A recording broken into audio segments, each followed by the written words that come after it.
Je me fais opérer du lipodème et c'est l'épisode 2 de cette folle aventure. Bon, si vous avez suivi l'épisode 1, vous savez que ce matin, on s'est réveillé un peu au bout de notre vie. On a dû prendre un taxi pour aller clairement chez Noroto où on a retrouvé notre voiture. On était vraiment les premiers arrivés, genre, excusez-moi, il faisait -12. On attendait qu'une chose, c'était que la dépanneuse arrive avec notre voiture qu'on a laissée là-bas pour qu'il change les pneus. Voilà. Résultat, on se retrouve dans une agence de location. Franchement, on hésitait à pleurer ou rire. Voilà, c'est ce genre de moment. On a fini par prendre ça du bon côté.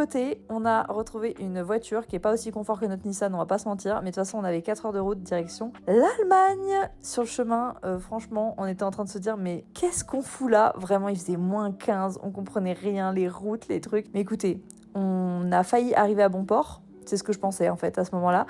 Mais on s'est trompé de clinique, croyez-le ou non, c'était pas la bonne adresse. Donc on est reparti. Là franchement, je vais pas vous mentir, mes nerfs étaient à bout, genre j'ai craqué. Je pense que là ça faisait beaucoup d'imprévus dans ce voyage qui était déjà stressant parce que j'allais clairement me faire opérer à l'autre bout du monde. Donc bon, on a repris ses esprits, on est tombé dans la bonne clinique et Samuel, mon petit clown préféré, m'a fait rire. Et voilà, ça a détendu l'atmosphère. Bon, outre le fait que vraiment genre mon jogging a commencé à peler sur mes collants, enfin vraiment la honte. J'ai rencontré le chirurgien, il m'a fait une écho. On a appris qu'en fait je n'avais pas besoin de 2 opérations mais de 3. Donc là je suis sortie de ce bureau, j'étais dans un état en mode excusez-moi, ça va s'arrêter quand les imprévus?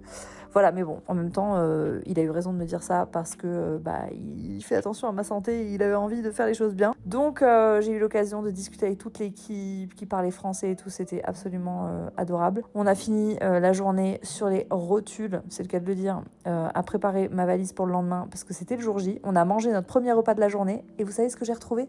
Des brocolis, mon truc préféré sur Terre. Donc là, franchement, il m'en fallait pas plus pour être heureuse. J'ai dit ciao, bonsoir, demain, je me fais opérer et on se retrouve dans l'épisode 3.